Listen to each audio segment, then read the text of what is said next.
Caríssimos e caríssimas, bem-vindos a mais um Canto do Benfica. Esta semana com uma novidade, não há semana sem novidade, obviamente, porque pela primeira vez desde o dia de estreia vamos estar em duo apenas, eu e o João Paulo. João, tem que ser, não é? Não, viva, boa tarde, boa noite ou bom dia, consoante o pessoal estiver a ver, ouvir o nosso episódio. Eu acho que tendo em conta o momento do Benfica, há muita gente com insónias, portanto haverá gente a ouvir isto à meia da noite porque não consegue dormir.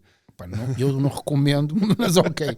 Mas também acho que verdadeiramente o que está a acontecer é que nós já escutámos a nossa lista de convidados todos, porque a falar do Benfica desta maneira não está fácil. Não. Emocionalmente não está fácil de lidar. Vamos tentar fazê-lo ao longo deste episódio, eu e o João. Vamos, obviamente, esta semana começar pelo lado esportivo. Vamos ter que recuperar o empate com o Casa Pia. Vamos fazer aqui um balanço que me parece mais justo agora do tempo e da estadia de José Mourinho à frente do Benfica, porque já há aqui muito mais sumo e uma base muito mais solidificada para falarmos dos resultados, mas sobretudo do comportamento da equipa. E na segunda parte do episódio vamos, obviamente, falar sobre o resultado final, desta vez, das eleições. Fazemos aqui esta inversão comparativamente aos outros episódios, porque eu também recebi algum feedback ao longo da semana e as eleições cansaram muitas pessoas. Primeira, segunda volta, debates para trás e para a frente, e portanto vamos começar pelo desportivo. Infelizmente, João, sem grandes notícias, mas antes disso, não há convidado, mas há pergunta. Há a pergunta da semana. E eu pedi à malta que se situasse num ano, 1917, que foi o ano da Revolução Russa e foi também o ano em que Portugal entrou na Primeira Guerra. Tudo a sacar os livros de história agora. Mais ou menos. Eu basicamente tenho andado a fazer é correr todas as páginas da Vinted e da OLX à procura de livros de história do Benfica. Mas é porque eu acho que conhecendo a história e percebendo algumas das coisas que já nos aconteceram, também conseguimos com isso refletir quer sobre o presente e sobre o futuro. Estava eu a dizer, para vocês se situarem em 1917 e saberem que nós estamos a gravar a 12 de novembro, mas no dia 11 de novembro de 1917 o Benfica inaugurou um estádio. E a pergunta é só esta. Que estádio é que nós inauguramos a 11 de novembro de 1917 e com quem é que jogamos? Já nem vos pergunto o resultado. Se lembrarem, se houver malta que tenha visto isto no YouTube ou na Netflix, não diga já, esperem um bocadinho, eu prometo que no fim digo qualquer coisa. Boa, eu vou tentar lembrar-me até lá, mas vai ser difícil, João. E difícil vai ser o tema que temos que abordar a seguir, porque não há aqui eufemismos, não há outra forma de entrarmos na discussão. As coisas desportivamente continuam a não estar bem. O Benfica volta a tropeçar em casa, num jogo que no final fica difícil encontrar motivos, explicações lógicas para o empate com o Casa Pia. Vamos começar pelo lado emocional primeiro. Passaram nem 72 horas desde esse jogo. É difícil emocionalmente lidar com aquilo. E eu confesso, quase como declaração de partida, eu acho que o fim do sonho do 39 para esta época terminou no domingo. Eu não acredito neste momento, e face ao contexto que temos, com os adversários, e eu posso estar enganado, mas sobretudo com o Sporting, mas posso estar enganado, não é? Mas qualquer um dos dois adversários, quer o Porto, quer o Sporting, repito, mais o Sporting, eu admito que estejamos muito perto daquilo que foi o fim do sonho do 39 acontecer esta época. Eu não creio que num campeonato tão desequilibrado como o nosso, em que o campeão tem que perder muito poucos pontos, que seja possível ao Benfica recuperar a distância que já leva para estes. Até porque nós vamos ter um Benfica Sporting daqui a dias, e já vamos para esse jogo quase como se fosse a final da Champions, claro, não é? E condicionados. Por todas as razões. Depois, no que tu disseste, há aqui um fator que também é interessante, é que é o terceiro jogo em casa, sim, que estamos a ganhar e que nos descontos, digamos assim, ou perto disso, deixamos que a vitória nos fuja. Uma vez é azar, quando é 3 vezes, com tudo aquilo que tu disseste, ou em casa, ou estar a ganhar, até marcamos cedo. Uma equipa frágil como o Casa Pia, sim, com todo o respeito pelo Casa Pia, não é? Com todo o respeito por obviamente. Eles. Não pode acontecer isto. Uma equipa que quer ser campeã não pode acontecer isto. Portanto, emocionalmente, para mim significou o fim do sonho do título. Porque eu não acredito, o que torna a coisa ainda mais... Torna. Mais não estava à espera que dissesses isso, mas porque eu ainda não pensei sobre isso. Se me perguntares, eu não vou ser hipócrita, acho difícil. Acho difícil pelas razões que enumeraste, porque realmente o nosso campeonato é tão desequilibrado, é tão... Isto vai soar um bocadinho estranho dizer, mas é tão difícil para os 3 crónicos perder pontos, embora o Benfica tenha perdido 6 pontos em casa com 3 adversários que não pode perder, que eu acho que é muito difícil recuperar.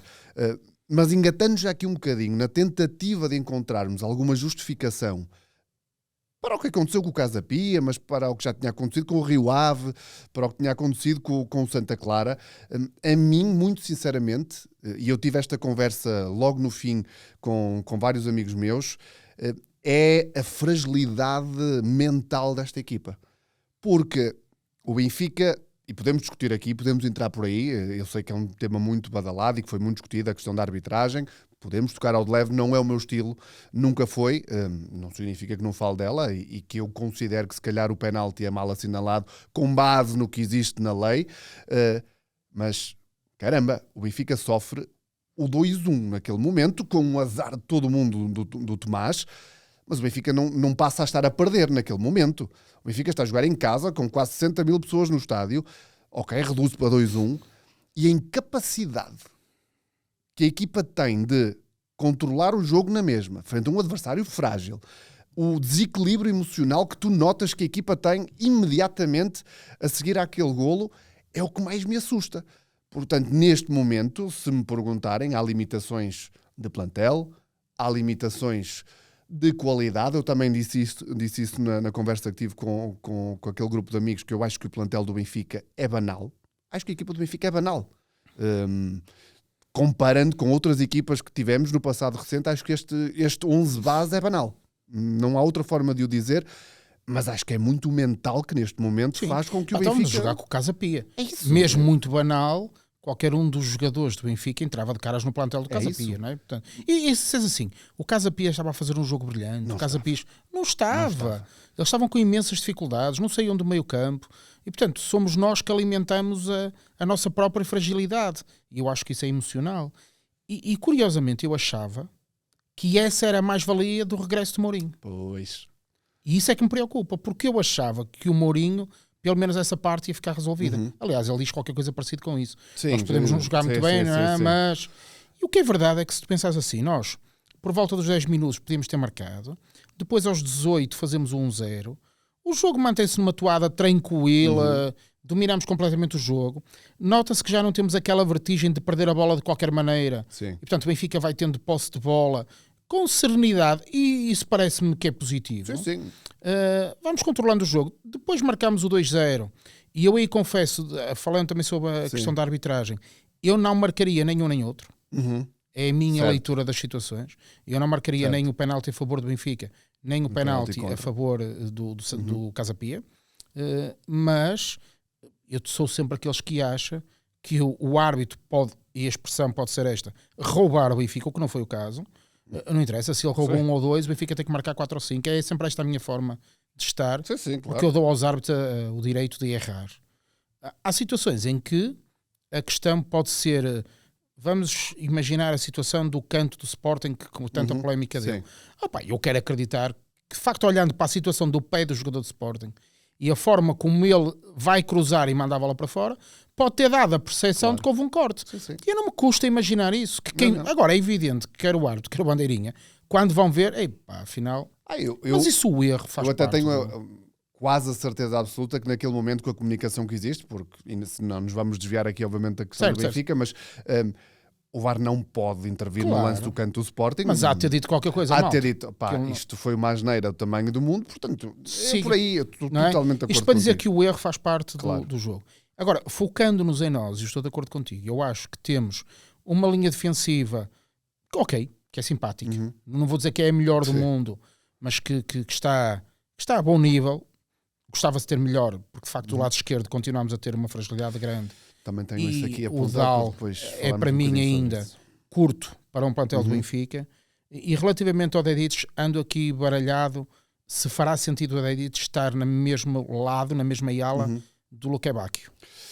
Eu não sei se o Benfica não ganharia em colocar equilibrar de certa forma dois desequilibradores. Porque no fundo eles parecem que estão os dois a concorrer um com o outro. Sim. não é? E há uma coisa que eu me apercebi muito no jogo com o Leverkusen, em que eu estive na Luz, e prestei atenção agora no jogo. Às piscinas que ele Às faz. piscinas que o Dedic faz, e o Luka Bacchio Lhe dá a bola. raramente respeita o movimento do Dedic. Tal e qual. É isso mesmo. Raramente. E até neste jogo há um lance, e eu percebi-me disso, que o Dedic fica a olhar para o Luka Bacchio e disse, amigo, portanto aquilo é treinado, é um movimento básico do futebol. O Luka Bacchio nunca respeita o movimento do lateral.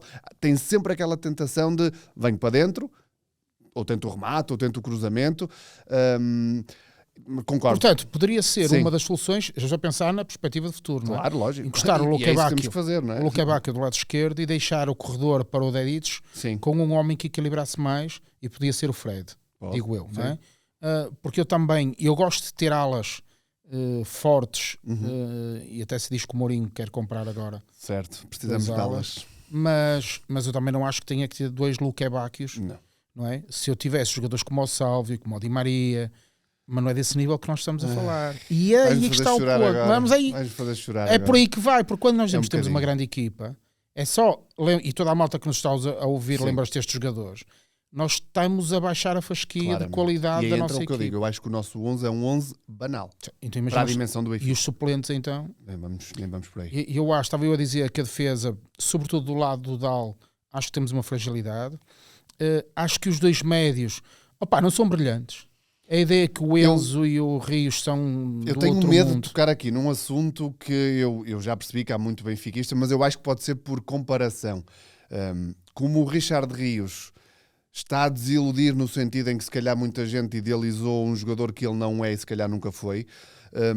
E portanto, pegando na desilusão que para muita gente Rios está a ser, está-se a olhar para Enzo como vá lá, pelo menos temos o Enzo. E eu vou dizer uma coisa que eu sei que muita gente provavelmente vai discordar.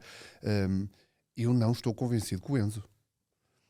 É um jogador que, obviamente, que tem qualidade, dá ali alguma segurança com a bola nos pés, mas eu não consigo ver no Enzo um jogador em que eu diga, sim senhor, é construtor. O que é que ele dá verdadeiramente à equipa? Pode estar a ser afetado pelo facto do rendimento coletivo também não estar a funcionar. É isso. Pois eu também ia falar sobre isso. E eu quando olho para isto, gente, comparemos com atletas que nós tivemos naquelas posições Claro. há pouco tempo. E eu de facto acho que eles, se eu fosse pensar no Matites, no Rabi Garcia, no próprio Enzo, nos dois Enzos que tivemos lá, etc., sentimos que há aqui uma diferença em relação a estes dois jogadores.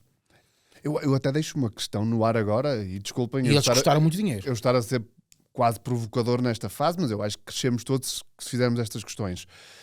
Ganhamos com a troca, nomeadamente com a saída de Florentino e com os médios que temos agora, por exemplo. Eu sei que é um tema sempre muito difícil, já houve alturas em que odiamos o Florentino, já houve alturas em que amamos o Florentino. O Florentino é um jogador que eu acho que nunca vai ser unânime no nosso universo.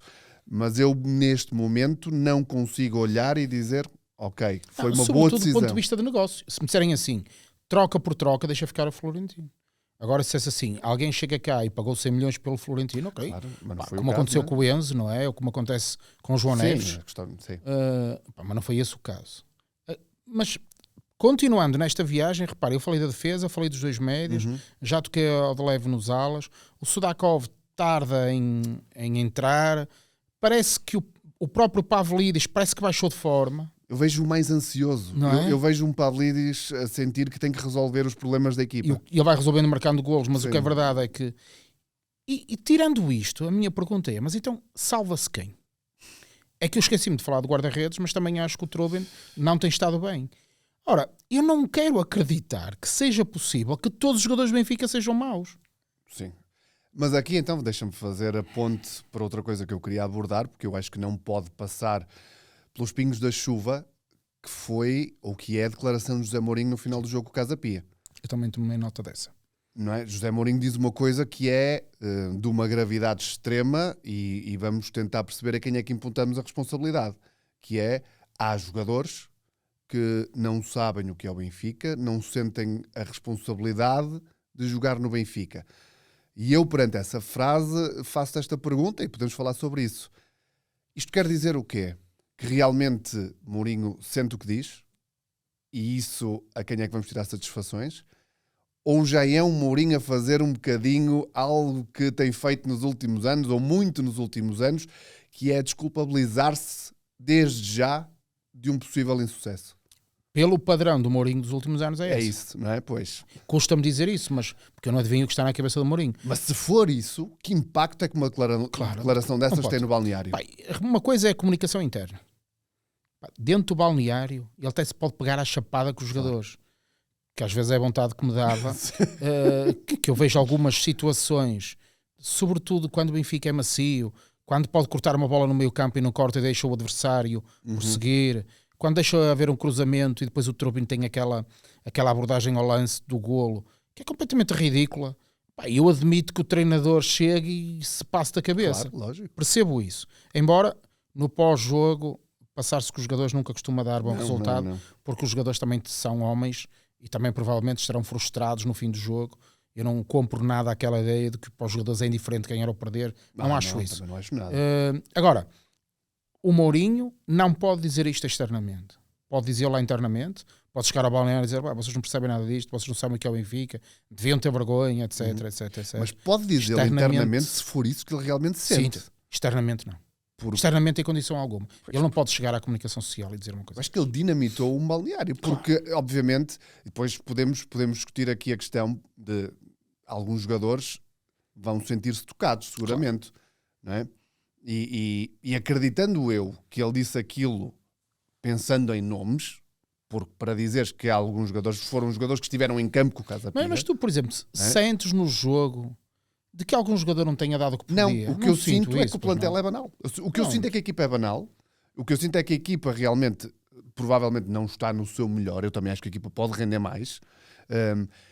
Mas eu olho para um plantel comparativamente a plantéis e equipas que já tivemos num passado recente, e a equipa é inquestionavelmente inferior, tecnicamente. Tu pensa, por exemplo, na questão do Rafa. Diz-se que o Rafa agora, na Turquia haverá um problema qualquer. Quantos de vocês aceitariam o Rafa de volta? Deixa esta pergunta no ar para deixarem nos comentários. E o Rafa saiu com muita gente a dizer, vai à tua vida. Trocávamos o Rafa já pelo Sudakov de limpinho? E eu admito qual é a vossa resposta, não é? E portanto, de facto, eu acho que o plantel é fraco e acho que está num mau momento. É isso. E acho que, obviamente, os resultados não ajudam. Trabalhar sobre derrotas é sempre um problema. Senti a falta do... Pensei assim, será que o Otamendi, se está em campo, teria sido diferente? O que é verdade é que também já tivemos esta situação com o Otamendi em campo. Isso. Eu acho que tocas aí noutra questão que eu também tinha notado aqui, e que há aqui uma terceira opção, que é a falta de cultura, de competitividade dentro do Benfica atual, e aqui podemos tocar um bocadinho também na questão das eleições e depois mais à frente podemos falar sobre isso, se o nível de exigência atualmente que vem das artérias que tem que vir, e quando digo das artérias digo do topo da pirâmide e que atravessa toda a estrutura, se os jogadores sentem de facto esse nível máximo de exigência. E este pode ser outro problema, não é? Os jogadores sentirem que estão num clube grande, sim senhor, mas opa, ok, não ganhamos, empatamos, está tudo bem, não somos campeões, ninguém vai morrer. Cá está, eu não sei onde é que está o problema. Eu tendo em concordar contigo, o Mourinho é muito astuto nessa questão nos últimos anos, que é isto está a começar a arder, eu vou começar já a dizer que a culpa não é minha, é uma crítica que lhe tem sido feita por todos os países onde ele passou e clubes nos últimos anos, que a culpa nunca é de José Mourinho, ou porque o plantel não é bom, ou porque o presidente já não estava do meu lado, ou porque isto ou porque assado, e isto já cheirou um bocadinho a isso. Mas também pode ser um bocadinho esta falta de exigência. A propósito do que tu estavas a dizer, porque eu não vejo também um grande líder. Otamendi é um líder, é de facto. E pensa como o balanço, fazendo aí a ponte com o que tu dizias, fazermos um bocadinho o balanço do Mourinho. Pensemos, o Mourinho está cá há 12 jogos. Exatamente, podemos fazer esse balanço. E eu pedi à malta que pense como é que se marcam golos no futebol. Marcam-se golos nas bolas paradas, transições rápidas, ou contra-ataque, ataque organizado, pressão alta que se rouba a bola e consegue-se fechar uma jogada. De todas as... Ir à linha, cruza e o avançado marca, ir para dentro, chutar... todas as variáveis que vocês queiram... A minha pergunta é, qual é a arma principal que o Benfica de Mourinho tem? Como é que o Benfica joga e como é que nós marcamos golos? Qual é o padrão do nosso jogo? nós jogamos como? É com muita posse de bola? É com transições rápidas? O plantel é uma das coisas que se diz, que o plantel foi construído para transições rápidas e que na nossa liga isso não faz sentido, porque a maioria do tempo nós passamos o jogo com posse de bola. Mas ironicamente é um modelo que Mourinho mais tem usado nos últimos anos e não está a funcionar. Claro, é que já vai em 12 jogos. 12 jogos já é um padrão. Era o que eu dizia na entrada, portanto já podemos entrar já por aí, fazer um bocadinho este balanço aos primeiros 12 jogos, porque já há aqui muitos contextos diferentes. Portanto, Mourinho tem 50% de vitórias, ganhou 6, perdeu 3 e empatou 3, os 3 derrotas na Champions. Mas mais do que olhar para números, é fazer um bocadinho essa análise. Joga? E uma pergunta, sobretudo. Ao fim destes 12 jogos, a equipa está a jogar melhor futebol do que jogava quando Lage saiu? Eu vou dar a minha resposta. Não. Não está. A equipa não está a jogar melhor. A equipa já teve laivos de competência.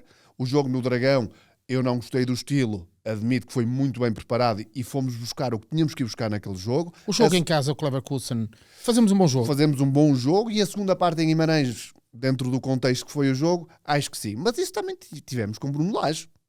Tivemos jogos em que jogamos bem e a questão é qual é a identidade desta equipa?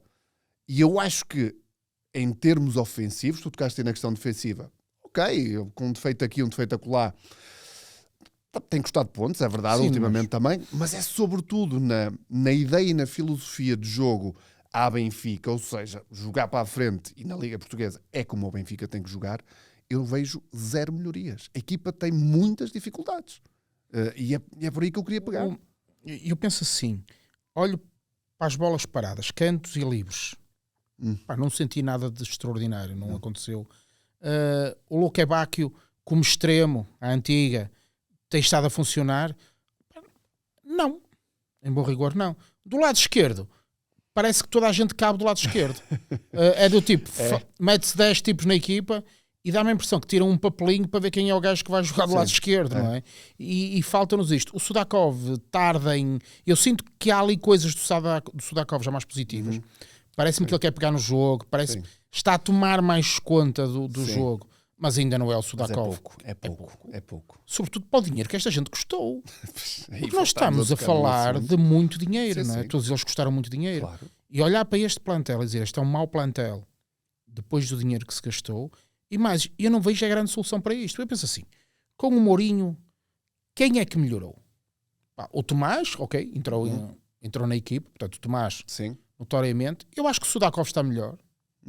Sim. Depois disto... Mas em defesa de Bruno Lage também não teve Sudakov. Não, claro, Sudakov é um produto de Mourinho já, não é? Sim, claro. O Rios... Há ali momentos que me parece melhor, mas confesso que faz a expectativa. Eu acho que o Rios é isto. É este jogador, enquanto nós não percebermos, nós adeptos e estrutura que o Rios é aquele tipo de jogador... Vamos estar à espera de algo que nunca vai acontecer, não é? Há uma jogada agora no jogo com o Casa Pia em que começa a haver um ataque do Casa Pia sobre o lado esquerdo, ainda na primeira parte, e vê-se o Rios a fazer uma diagonal para vir cortar a bola e ele passa à frente do jogador do Casa Pia sem cortar a bola e o jogador do Casa Pia segue para a zona central. E eu fico, mas que ele foi a correr para fazer um corte meio maluco e nem sequer na bola tocou? Nem partiu a perna ao rapaz. Ele não lhe tocou simplesmente. Sim. E depois também há a questão, não é, da gestão dos amarelos, não é? Que Rios leva um amarelo para falhar o jogo com o Nacional, para estar limpo com o Sporting, e depois na jogada do 2-2 está limitado.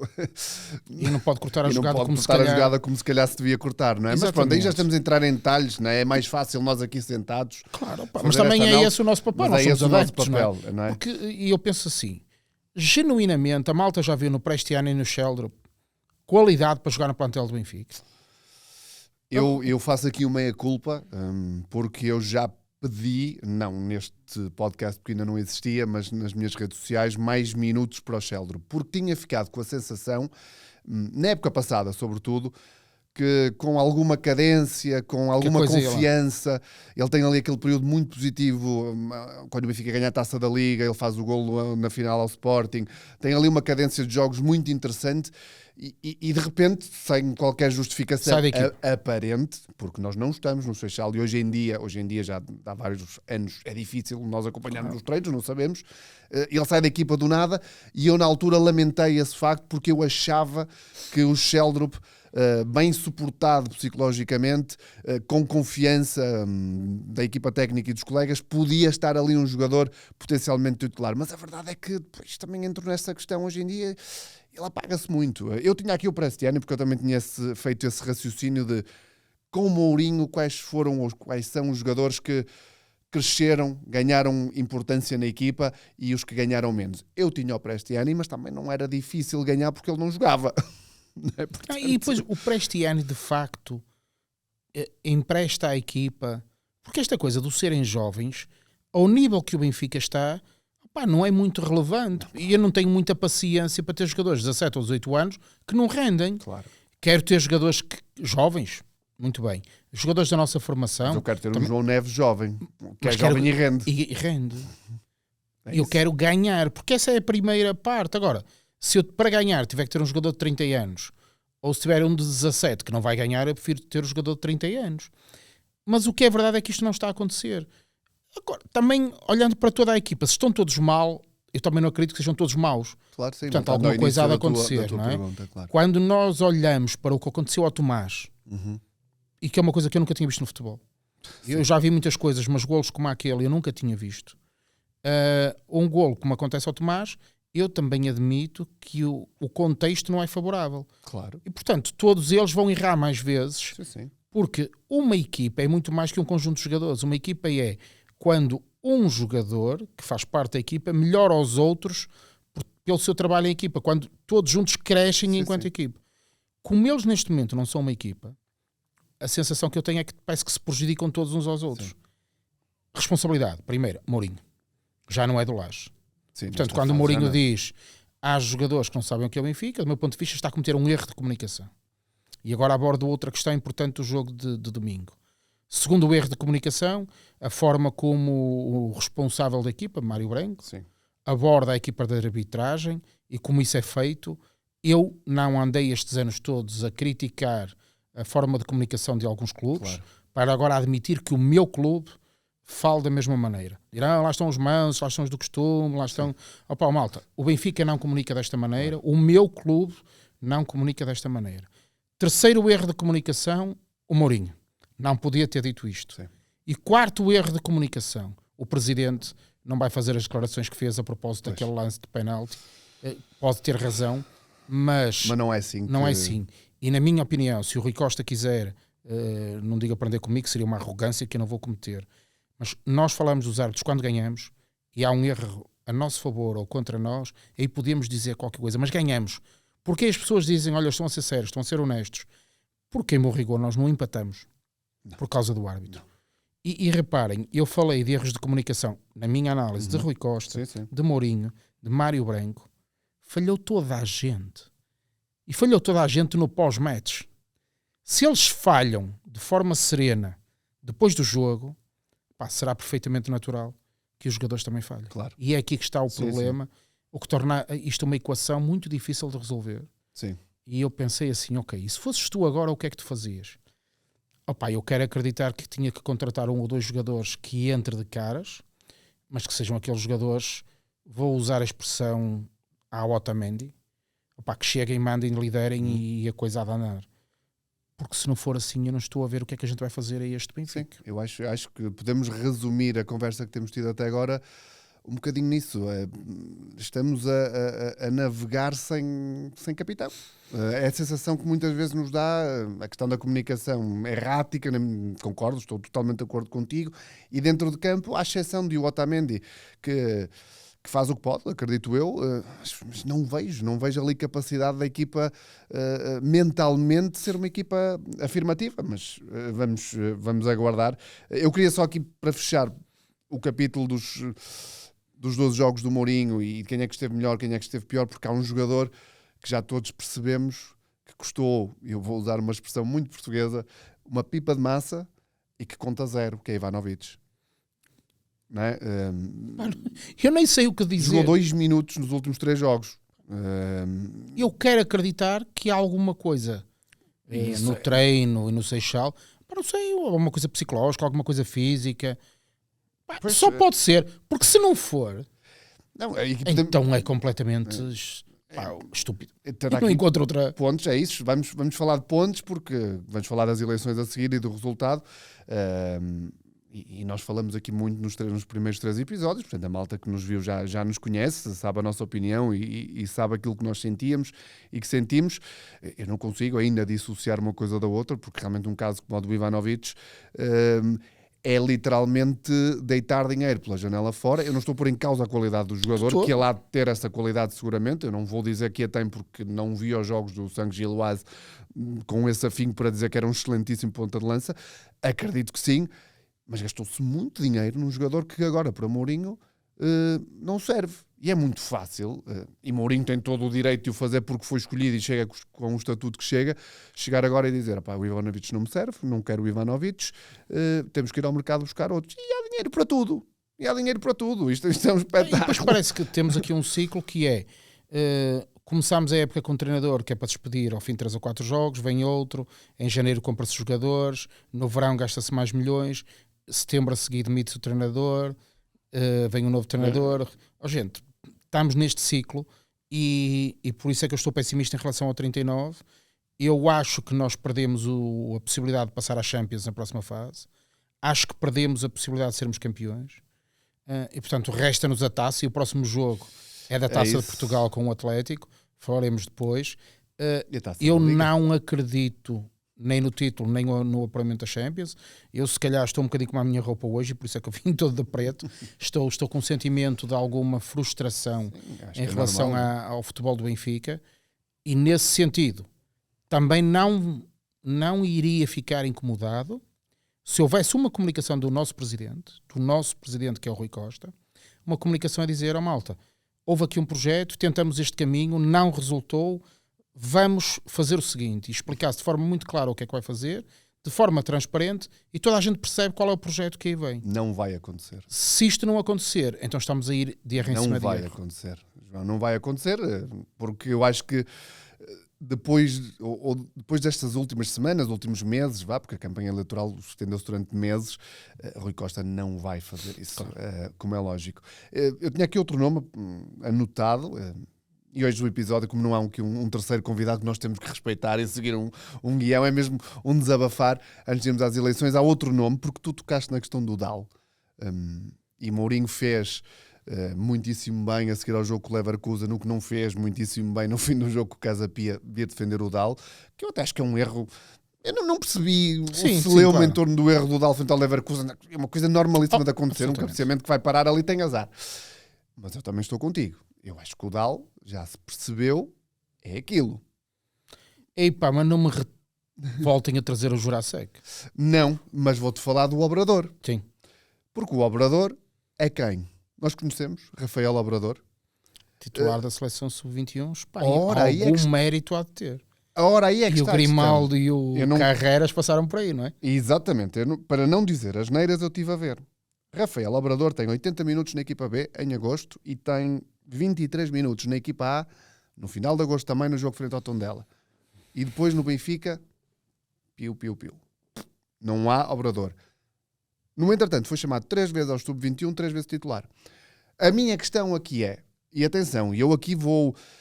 não podemos ter memória curta e lembrarmos do caso do Carreras, que na primeira temporada também já toda a gente estava a dizer teve mais possibilidades, mostrou-se mais, mas também já havia a questão, quem é este indivíduo? Ora cá está mais uma contratação falhada. E o Grimaldo também foi vítima disso.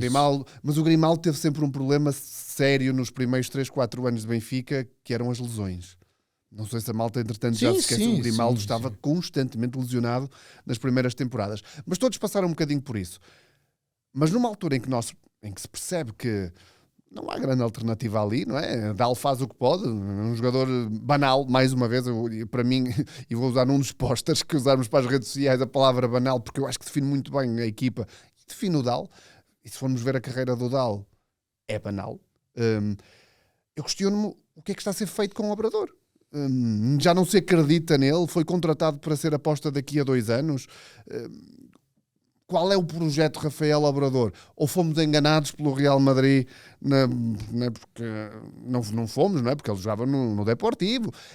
Custa-me perceber que nem na taça da Liga joga. Eu não conheço. Nem eu não sei quem é. Não faço a mínima ideia que é que o rapaz vale. E aqueles 80 minutos e os 23 é o que é, não é? Agora, se o Udal é assim tão melhor que o Obrador, então estamos mal. É isso. O Obrador não serve para o Benfica porque o Udal também não serve. O Obrador tem 17 anos ou 18. Não tem 21. Claro. Portanto, é um jogador feito para o futebol dos dias que correm. E, portanto, é mais uma dúvida que eu lanço no ar. Confesso, eu acho que aí vale o mesmo para o avançado, porque eu não os conheço, não os vi jogar.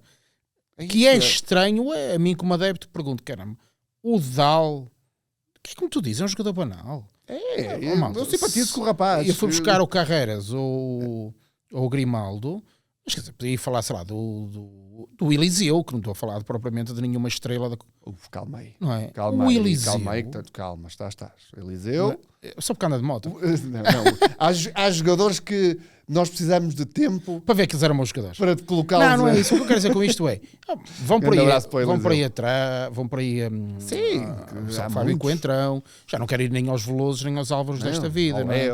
Pronto, não era por aí, mas para sentirmos o quão baixas são as expectativas que nós colocamos. Se vocês estamos em 2025, andem 10 anos para trás, vão à equipa de 14. Eu sei que andei 11, não é? Mas vão à equipa de 2014 e vejam daqueles jogadores e destes quantos seriam titulares hoje na equipa do Benfica. Portanto, significa que alguma coisa aconteceu, não é? Obviamente, sim. E eu não sei, é como digo, ou há grande capacidade de em janeiro retocar a equipa, na minha opinião, com a perspectiva da próxima época, porque eu já não acredito nisto. Ou então acontece aqui qualquer coisa que me surpreende e nós ganhamos jogos todos até ao fim do campeonato e ganhando 2 vezes ao Sporting, ganhando ao Porto. Quer dizer, se acontecer essas coisas todas... E esperemos nós que aconteça. E tomara eu que aconteça. Sendo eu de matemática, também já sei que a matemática no futebol, normalmente, quando pegamos na máquina de calcular, é porque a coisa já não... Exatamente. Quando sacamos da máquina é porque já não há outras soluções. Portanto, eu estou pessimista, e na minha opinião passava por prepararmos a próxima época, porque eu já não acredito nesta.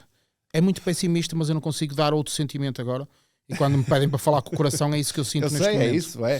E vamos falar então daquilo que aconteceu no último sábado, no dia 8 de novembro, e eu queria deixar de antemão, antes de olharmos um bocadinho e dissecarmos e sobretudo falarmos daquilo que pode ser o futuro do Benfica, deixar o meu sentimento genuíno. Mais uma vez, estivemos aqui nas últimas semanas e as pessoas souberam quais eram os nossos sentidos de voto, e o meu, desde o momento em que foi reeleito Rui Costa, para mim só há um Benfica, só há um presidente, e recupero o nosso lema, que é de muitos e portanto as eleições para mim agora já não têm importância nenhuma. E portanto, só para deixar isto claro, porque eu acho, e é um tema que eu quero abordar, os sócios foram claros, tivemos várias coisas, tivemos como é que eu ia dizer isto? A confirmação, se é que era precisa, da dimensão associativa do Benfica. Tivemos a confirmação da vitalidade, que é uma coisa diferente. Tu podes ser grande, mas podes estar morto em termos associativos, e o Benfica mostrou que não está. E tivemos também uma voz e uma resposta muito clara dos sócios.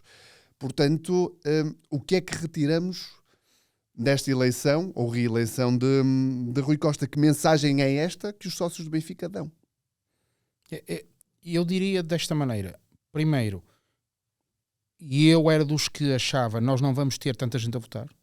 Eu também, nós falamos disso. Portanto, eu achava aqui que 50 mil pessoas a votar seria já um número inacreditável, e o que é verdade é que tivemos quase 100 mil. Portanto, primeira nota, dizer que eu estava errado e que houve de facto uma surpresa, porque eu não estava à espera que tanta gente fosse votar. O resultado é claro. Uma legitimidade inquestionável da vitória de Rui Costa.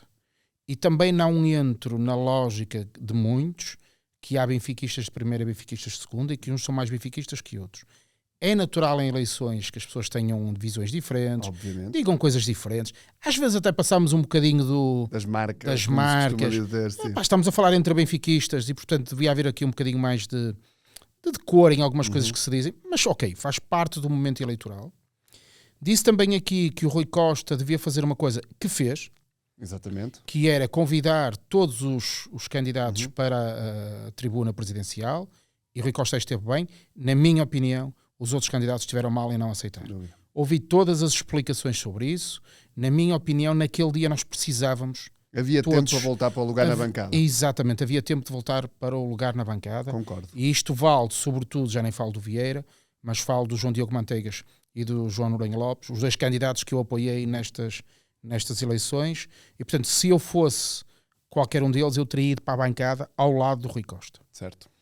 Agora, E houve quem levantasse a questão, que eu acho que é legítima, da hipocrisia, mas eu acho...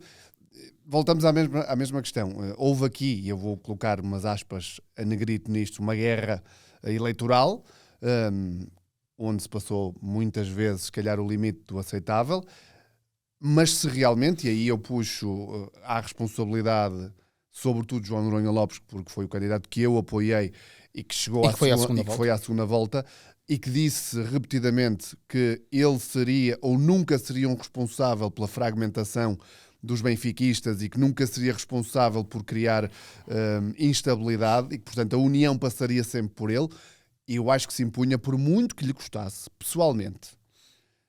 Mas quem se sujeitou, entre aspas, a uma campanha eleitoral, passou pelo que passou. Eu acho que, e aí estou totalmente de acordo contigo, teria que ter tido a elevação e, sobretudo, o sentido de Estado, vou-lhe chamar assim. Exatamente. Dir-me-ão, na bancada, em Guimarães, tivemos todos juntos e todos unidos, o problema nunca foi a falta de apoio. Isso é verdade. Totalmente. Eu não acho que o problema esteja na bancada. O que eu estou a dizer é, do ponto de vista da mensagem que se passa, é isso. Não é uma questão, digamos, irracional. Não, é totalmente racional. É dizer assim, estamos todos juntos, a partir de agora trabalhamos todos para um bem comum, estamos unidos. O que não significa que apaguemos as nossas diferenças. Claro. Continuará a haver espaço para João Noronha Lopes, João Diogo Manteigas ou qualquer um dos outros candidatos apontar à direção um erro que cometam. Sim, sim. Não tem problema nenhum. Mas, na minha opinião, isso devia ter acontecido. Sim. Dirão, o problema nunca foi a união, não podemos ser hipócritas, eu quero isto e aquilo. É a minha opinião, eu discordo. Eu preferia que este passo tivesse sido dado. E como eu disse aqui, quero dizer que reconheço Henrique Costa essa capacidade.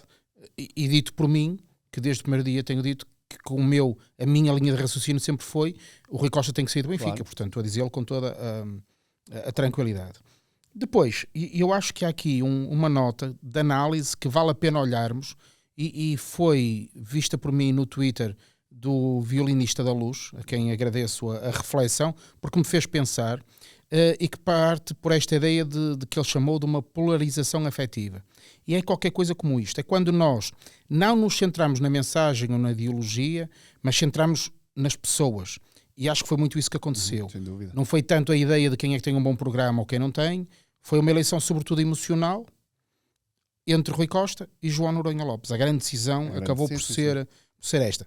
E depois as pessoas votam, e aí dou mérito àquilo que foi a campanha de Rui Costa, pela negativa, dou mérito pela negativa no sentido de destacar porque funcionou, porque neste tipo de reflexão resulta sempre dizer mal do adversário. E acho que a campanha de Rui Costa, ao colocar algum ónus em cima de Noronha Lopes, claramente ganha a eleição também por aí. Porque depois nós tendemos a olhar para o outro como inimigo e não como adversário, e é aqui que eu acho que esta eleição do Benfica surge como um problema. Agora, o que é que a gente faz com isto? O perigo de fragmentação é real. Dirás, Rui Costa ganhou de forma clara. Ganhou. Sim, mas há um terço Sim. de sócios muito militantes, porque são gente que votou no Noronha Lopes. Sim. Houve mais gente a votar em Noronha Lopes do que em toda a eleição, por exemplo, do Porto. Ok? Certo. O que dá uma ideia da dimensão. Exatamente.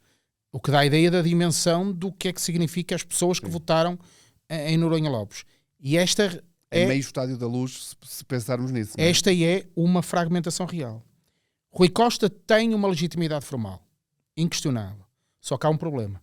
A bola que o Tomás chutou podia ter batido na trave e ir para fora, mas não, a bola entrou. O que significa que o Rui Costa terá um problema. É lidar com a legitimidade real. E se as coisas continuarem a correr mal no futebol, a legitimidade formal dele vai-se apagar pelos resultados. E este é um problema real do Benfica. Pois. Porque ele de facto teve uma legitimidade absolutamente inquestionável, números absolutamente esmagadores, muita gente, uma grande percentagem, pá, tudo certo, mas eu acho que continuamos a ter um problema de fragmentação. Eu também acho. Que vai vacilar entre esta coisa da legitimidade formal do voto Sim. e a real, que é os resultados, porque nós somos Claramente. uma equipa, somos muitas equipas, Sim, mas sim. No sentido, porque somos de desporto, não Sim. é? E portanto nós queremos é que a bola entre e ganhamos. E eu acho que esse aspecto vai ter muito mais peso agora do que a partir de agora do que teve agora. Claro. Porque percebeu-se agora que os sócios que foram votar, né, 65%, não votou com base na bola que entra ou na bola que sai. E aí podemos... É interessante, e realmente isto é um estudo que eu não tenho faculdades para o fazer, mas tocando ao de leve na questão, houve aqui uma grande... E contra mim falo porque não votei em Rui Costa, uma grande maturidade dos sócios do Benfica porque souberam estar acima da questão do resultado. Portanto, escolheram Rui Costa convictamente de que é com ele que vamos ser melhores, que vamos ser maiores e mais bem-sucedidos, apesar de não termos sido nos últimos 4 anos. E, portanto, a questão desportiva não pesou nesta eleição. Ponto final, parágrafo. Acho que vai pesar na próxima. É isso. Portanto, só para concordar com o que tu disseste. Eu diria, se quisermos usar a palavra legitimidade, vamos ter em oposição à legitimidade do voto que o Rui Costa tem, a legitimidade do desempenho. E o desempenho vai questionar tudo. E a malta que não tenha grandes ilusões. Quem votou no Noronha Lopes não vai virar do dia para a noite apoiando o Rui Costa. Claro. Muitos dos apoiantes de Rui Costa, naturalmente, não serão convictamente de Rui Costa, votaram porque sim. E eu estou a fazer generalizações. Obviamente também terá havido gente que votou no Noronha Lopes porque sim. Claro. Mas o que eu quero, estou a falar de forma genérica. A pergunta é, se nem na política conseguimos ter governos estáveis de 4 anos, pensemos o que tem acontecido nos últimos anos em Portugal, a questão que eu coloco é se nós conseguiremos ter a capacidade de ter um presidente que se vai aguentar 4 anos se a legitimidade do desempenho não o agarrar. Será interessante. E eu não tenho a certeza disso. Pois. Não estou convencido disso. Embora os benfiquistas, então neste século é evidente, me parece que tenham mais dificuldade em trocar de presidente do que de primeiro-ministro. Isso é verdade. Temos trocado mais primeiro-ministro. Temos trocado mais primeiro-ministro do que de presidente. Parece-me que há aqui uma resistência por diversos fatores ou por diversos motivos. Alguns por medo, alguns por convicção, alguns por comodismo, alguns por falta de exigência, seja o que for, em realmente virarmos a página. E, portanto, vai ser interessante. Eu só posso dizer, porque realmente eu vou recuperar a frase do João Paulo, porque eu acho que nos vai acompanhar ao longo da temporada toda, que é no Benfica somos muitos e cabemos todos, e portanto eu espero que realmente não venhamos a ter esses problemas de fragmentação e que essa franja mais, a malta chama-lhe mais radical, eu não gosto da palavra, porque mais convictos, mais participativos, se calhar é isso. Mais participativos, que nem sequer tínhamos motivos para... Não, e repara, eu há pouco disse assim, Rui Costa teve o primeiro ato que eu achei correto e os seus adversários rejeitaram esse convite. E eu diria que Rui Costa tem ainda mais desafios na mão. Porque eu tento colocar-me nos sapatos do outro e pensar, ok, se fosse eu o Rui Costa, o que é que eu faria? Primeiro, trataria de olhar para o programa dos restantes candidatos e tentaria ver 1, 2 medidas que eu posso implementar que não vão contra o que é a sua ideia, porque quem ganhou as eleições foi ele. Claro. Mas se há 2 a 3 ideias de cada um dos outros candidatos que ele possa adotar e que as comunique, que mostre às pessoas do Benfica que não está só a fazer o que ele pensa, está a ouvir e está a incluir o pensamento dos outros. Para fazer a tal necessidade de união. Depois, acho que tem que ser mais transparente na comunicação, e daí aquilo que eu há pouco dizia sobre a questão do campeonato. Sim. O que é que ele deve dizer para esta situação? É evidente que nunca ninguém vai dizer, enquanto matematicamente for possível, que vamos atirar a toalha ao chão, mas eu acho que há de haver um momento em que o Rui Costa vai ter que dizer qualquer coisa sobre isto. Cumprir uma coisa que me parece que tem sido positiva, embora depois a prática às vezes fique um bocadinho vazia, Rui Costa vai sempre explicar pelo menos os mercados, que é uma coisa que eu acho que é positiva e quero louvar, embora, repito, algumas vezes fica ali sem perceber muito bem, apesar de tudo, a explicação, mas, por exemplo, em janeiro, no final de janeiro, pode ser uma boa altura para Rui Costa aproveitar o balanço e tendo em conta o contexto que teremos no momento, que pode ser diferente do atual, traçar um bocadinho. É isso. E repito, e eu espero que mude rapidamente e para melhor. Sobretudo ganhar. E começar a ganhar. Começar a ganhar porque é evidente que se nós ganharmos, repara, nós estamos aqui com grandes filosofias e eu estou aqui a tecer grandes reflexões, não sei se são de grande qualidade, mas pelo menos pensei um bocadinho nisto. Tudo isto muda ganhando. Claro. Porquê? Porque à legitimidade formal junta-se a legitimidade do desempenho. E se a legitimidade do desempenho for real, tudo isto vai passar. Mas esse é o objetivo final de qualquer presidente. O que nós temos que refletir eu essa parte é fácil. Como é que isto melhora tudo? Ganhando. Fácil. Agora, como é que se ganha? Agora, como é que se ganha? Ou, se continuarmos a perder, como é que se gera? Pois. Esta é que é a grande reflexão, não é? Porque, obviamente, muitas vezes também se ouve aquela coisa, são aqueles gajos dos podcasts e tal, a dizer mal. Malta, não estamos a dizer mal nem bem, estamos a refletir e a pedir que vocês pensem connosco também. Se vocês fossem o presidente, faziam o quê? Porque unidos estamos todos. Sim. Malta, nós vamos todos agora ao jogo Atlético, depois ao jogo Sporting, o jogo... Eu já me abracei a tanta malta no Estádio da Luz e fora do Estádio da Luz que provavelmente agora está a ouvir e está a dizer o Duarte não sabe nada disto. Estamos unidos, eu acho que unidos estamos sempre porque somos todos do Benfica. Ponto final, parágrafo. Acho que sério, essa conversa de que há uns que só querem isto, depois querem tacho. Mas qual tacho qualquer a eles ficam felizes com a... malta. Meus amigos, eu votei João Noronha Lopes. No dia a seguir às eleições eu teria tido todos os motivos para, a seguir ao 2-2 do Casa Pia, me sentir feliz da vida e dizer, estão a ver, e não houve ninguém com maior melão do que eu.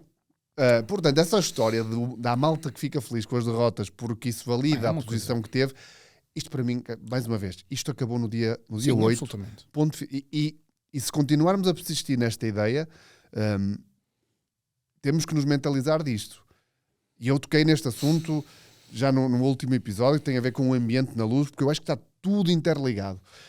Se nós, de facto, nos sabotarmos a nós próprios, então aí é enfiar a violinha ao saco, fazer as malas e vamos à vida. E, portanto, eu acho que essa não é uma questão que se coloca. E há aqui outra questão que eu tinha colocado aqui, mas dizia ao João Paulo, então nós hoje não temos convidado, isto vai ser mais curtinho. Tu não consegues ver o cronómetro depois, não? Porque há aqui outra questão, antes de irmos à figura e à memória da semana, que eu nem sei bem se enquadra no episódio 2. É uma reflexão e uma filosofia, quase reflexão filosófica, que eu também tive no pós-Casa Pia com esses meus colegas, porque pronto, né, tivemos todos ali em terapia, quase no grupo do WhatsApp, que me leva ao seguinte: genuinamente eu já dei por mim a pensar numa coisa, que é, e eu vou tentar ser muito cuidadoso na forma como vou dizer isto, porque eu não quero ser mal interpretado. Se a noção que nós temos de nós próprios hoje em dia, enquanto nem é só grandeza, porque a grandeza acho que ficou evidente, mas a exigência que nós temos desportiva do Benfica hoje em dia, se não estará desfasada da realidade do futebol. Não tenho dúvidas. Porque sim. Eu peguei em exemplos, só para antes de deixar para refletir. Não, mas sim. Eu peguei, por exemplo, em exemplos de fora, do Ajax, do Anderlecht, equipas que foram grandes simultaneamente com o Benfica e que, se olharmos hoje, são equipas que internacionalmente são irrelevantes e que, em termos nacionais, ganham como o Benfica e perdem como o Benfica. E eu dou por mim a pensar muitas vezes se nós, benfiquistas, não temos uma imagem distorcida do quão grande ou do quão forte somos hoje em dia. E se isso, cá está, não é uma autossabotagem no momento da exigência.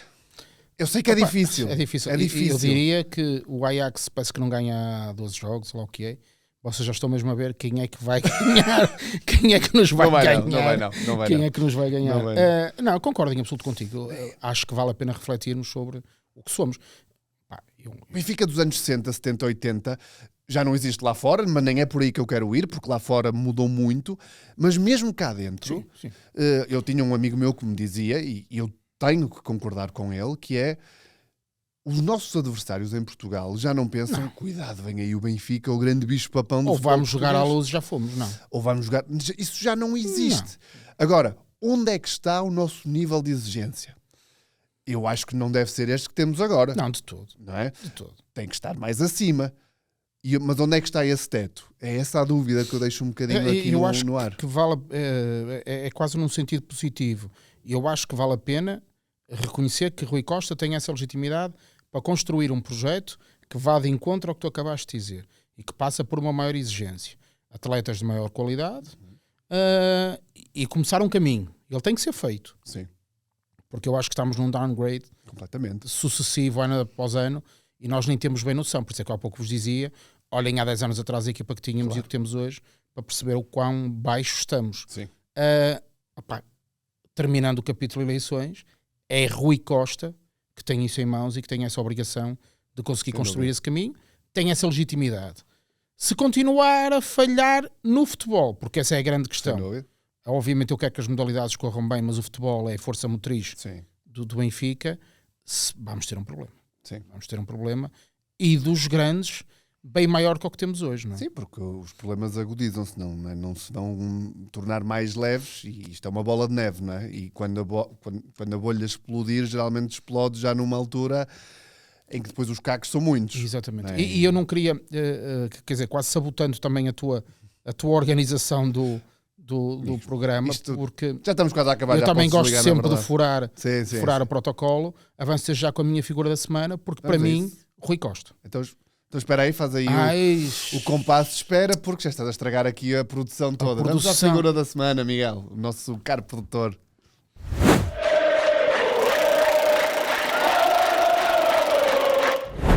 Pronto, agora já revelaste, João. Agora já revelei, vou fazer de conta que não revelei. Bom, estava eu a dizer. Não, Rui Costa porquê? Porque Rui Costa, de facto, ganha as eleições de uma forma muito clara.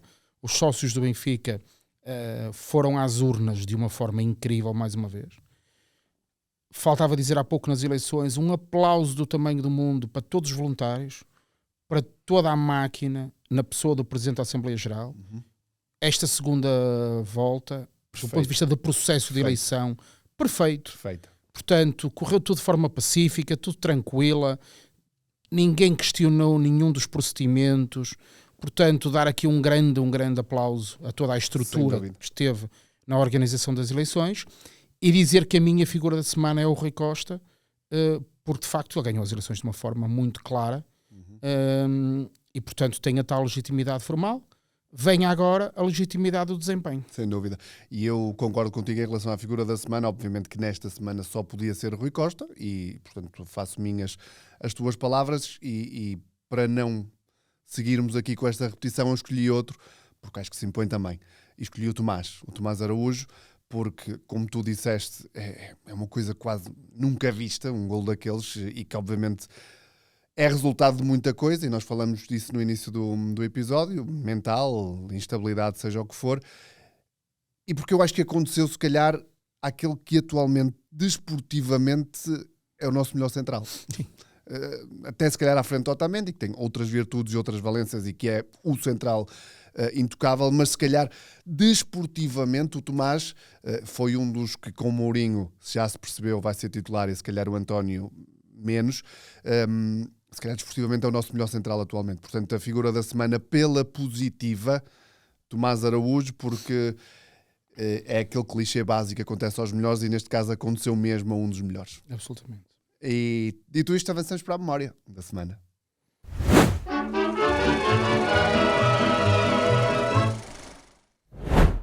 João. Bom, eu trago um jogo e depois darei a resposta àquela pergunta que tínhamos falado. Está tudo ligado. Tudo ligado, mas não preparas mais isto do que as tuas aulas, não preparas? Completamente. Mas a minha esperança é que nenhum dos pais dos meus alunos vejam isto. Não, mas sobretudo porque eu acho que vale a pena refletir um bocadinho antes de vir para cá, para que as pessoas depois, quando nos ouçam, levem alguma coisa para além do senso comum. Porque é nos momentos de crise que é difícil nós termos opinião, porque até parece fácil vir aqui dizer qualquer coisa sobre o Benfica. Mas nos momentos de crise, para tentar fugir dos lugares comuns que temos. E eu dei por mim a pensar qual foi a melhor equipa que eu vi a jogar do Benfica. Estou a falar do meu tempo enquanto benfiquista. E ele dei por mim, fui refletindo, e eu acho que a melhor equipa que eu vi jogar foi uma que no Estádio Nacional ganhou a Boa Vista 5-2 e que tinha uma equipa poderosíssima na altura e que serve para a reflexão disto que estivemos aqui a falar. Eu pensei anos 80, 90, eu pensei na equipa do 6-3, a do César Brito, 2 finais de Champions, eu já vi o Benfica em 2 finais de Champions, já vi o Benfica em 3 finais de Liga Europa. Estou a sintetizar a conversa, eu sei. E então eu escolhi a equipa do Benfica Boa Vista 10 de junho de 93. Neno, o Veloso era o capitão, o William e Mozart os centrais e o Schwartz o defesa esquerdo. No meio campo tínhamos o Paulo Sousa e o Rui Costa e depois o Futre e o Paneira. Na frente, João Pinto e Rui Águas. E este é talvez o melhor jogo do Benfica à volta do 6-3, ou em conjunto com o 6-3, que eu vi. E dei isto no sentido positivo do termo. Há esperança, quer dizer, é possível até com jogadores que são nossos. É evidente que o tempo era outro, isto mudou tudo, tenho essa noção, o contexto é muito relativo, mas como memória fui buscar esta aqui para tentar encontrar aquela dimensão positiva. Sim. Qual foi a melhor equipa que eu vi? E então foi esta. Para mim, tu tens? Tenho, e é mais fácil, entre aspas, porque as minhas memórias, eu sou um bocadinho mais novo que o João Paulo, sou um bocadinho. Portanto, as minhas primeiras memórias apanham o Vietnã. Portanto, tenho logo ali um hiato em que excluo qualquer equipa das melhores que eu vi. E, portanto, eu tenho aqui dúvida entre... 2014, 2010? Sim, exatamente. São estas. E vou escolher 9-10, porque acho que é o fim. Nós tínhamos quebrado o Vietnã, a tua pergunta exatamente da semana passada. Tínhamos sido campeões no BES em 2005, depois de repente já não ganhamos durante ali aquele período, e depois 9-10 é de facto. E eu não sou um amante de Jorge Jesus, nunca fui. A figura Jorge Jesus, mas aquele Benfica foi uma máquina. Eu tenho... É giro porque eu tenho uma memória clara como água de uma conversa com um amigo meu nessa temporada, e já lá vão 15 anos, 16, não é? 2009, 15, 16 anos, de dizer o seguinte: sei onde estava, e de lhe dizer: nós nunca sonhamos, porque nós vinhamos do Vietnã, nunca sonhamos ver uma equipa do Benfica jogar assim, pois não. Isto para nós aquilo era a melhor equipa do mundo. E, portanto, eu escolho 9-10. Uma equipa que tinha Sabiola, Aimar, Cardoso... Era poesia e movimento aquela equipa. E, portanto, e façamos a ponte com isto que estamos a viver hoje. Portanto, mesmo depois daquilo que nós, entre benfiquistas, chamamos de Vietnã, é possível chegar ao topo do mundo. Não é? E cá está. Eu acho que a nossa exigência para recuperar aquilo, a nossa exigência não pode ser, e eu acho que não pode ser um Real Madrid, um Barcelona, um Liverpool, porque os tempos mudaram, os contextos internos mudaram. Há 2 grandes rivais em Portugal que fazem bem o seu trabalho na maior parte dos anos, mas eu acho que esse nível, o nível de 9-10, o nível de 14, é o nível que tem que ser exigido ao Benfica. Grandes equipas que vão ganhar e que vão perder. Tivemos grandes equipas que não ganharam. A equipa não é, que perde no Dragão aos 90+3, que perde a final de Amsterdão como perde, é uma grandíssima equipa. E eu acho que esse deve ser o nosso nível, porque nós já lá estivemos, e mérito seja dado a quem teve, e neste caso vamos dizer também Luís Filipe Vieira, isso também Rui Costa, porque estava nessa estrutura. Não foi tudo mau nesses anos. Eu acho que é esse patamar que é a nossa realidade e que não estamos atualmente, infelizmente. Absolutamente. Portanto, falta a minha memória, sim, que é um bocadinho diferente da tua, porque eu gosto sempre de aproveitar a semana e o que há na semana, e vou puxar aqui o futebol feminino, que à hora que estamos a gravar, à noite, vai ter um jogo de Champions na Luz. Infelizmente eu não posso ir à Luz porque estou no Porto e já não vai dar tempo. Quem puder que vá à Luz, se este episódio nada de sair ali 1 ou 2 horas antes do jogo, com o Twente. O Benfica tem 2 jogos, 2 derrotas nesta fase de Liga da Champions feminina, e eu queria recuperar uma memória de há pouco tempo, foi em 2024, em janeiro de 24, o Benfica 4, Barcelona 4, que eu acho que foi assim para muita gente um primeiro clique. Era um jogo que as duas já estavam apuradas, final de fase de grupos, mas o Barcelona feminino era campeão da Europa, o campeão da Europa em título, e o Benfica faz um jogaço no Seixal, um espetáculo incrível, e acho que foi a primeira vez para muita gente que disse: atenção ao futebol feminino do Benfica, o que é que aconteceu? E foi um jogo que ligou muita gente àquela equipa. Eu gosto muito de futebol feminino, há muitos anos que eu acompanho futebol feminino, e portanto quis recuperar este jogo de um empate espetacular frente à data a melhor equipa do mundo e ainda hoje uma das melhores equipas do mundo, para recordar que o Benfica esta noite joga em casa com o Twente na Luz. Se puderem, se estiverem por perto, vão à Luz apoiar a equipa do Benfica, porque tal como no masculino, infelizmente precisamos, porque ainda não temos qualquer vitória. E essa é a minha memória da semana. Agora falta a resposta à pergunta. E agora? Falta a resposta à pergunta inicial do 1917. Exatamente. Ora bem, pensemos nisto. Eu tenho dificuldades em... Já não te lembras? Não me lembro. Não, mas eu trouxe esta memória porque resulta de um momento de crise do Benfica. O Benfica jogava em Sete Rios, o segundo campo onde o Benfica jogava era em Sete Rios, e o senhorio, à época, pede um aumento à direção do Benfica, da renda, para 650 escudos. Isto seria hoje, e estou a falar do sentido literal, claro, 3,25€. E depois baixa a proposta para 400 escudos, que seriam qualquer coisa como 2€, mas o Benfica diz que não. 2€ ano. E o Benfica diz que não. E então, a 11 de novembro de 2017, o Benfica... Desculpe, exatamente, 1917. Foi só para ver se estavas atento. O Benfica inaugura um estádio de Benfica, é onde o Benfica passa a jogar, e nessa tarde presta homenagem a Cosme Damião, que tinha deixado de jogar um ano antes, atribuindo-lhe um emblema de ouro do clube, e portanto, nesse dia disputa-se aquilo que na altura se chamou a Taça Cosme Damião, em homenagem a Cosme Damião. O adversário foi o Sporting, e nós ganhamos por 1-0 com gol de Artur José Pereira. E portanto, aquilo que eu queria dizer é que mesmo depois de uma crise em que ficamos sem aquilo que seria na linguagem de hoje o nosso estádio, em julho e em novembro tínhamos um estádio novo para jogar, e que veio a ser o terceiro estádio do Benfica, que depois partimos para outras experiências, mas fica aqui esta nota: a 11 de novembro de 1917, depois de uma crise provocada por 2€, tivemos essa dificuldade e tivemos que ir para um novo campo, e num jogo com o Sporting homenageámos Cosme Damião. E ganhamos. É isso que retiramos desta mensagem final do João. João, foi giro. A primeira vez a 2. Vai acontecer mais vezes seguramente ao longo desta temporada. A quem está desse lado, agradecer como sempre e todas as semanas, porque nunca damos como dado adquirido que estejam aí. Todo o feedback que nos têm dado. Estamos ainda a dar os primeiros passos neste nosso cantinho do Benfica, e portanto todas as sugestões, críticas positivas e negativas, sempre bem-vindas. Participem, e para a semana cá estaremos para mais um Canto do Benfica. Um abraço. Um abraço e viva o Benfica.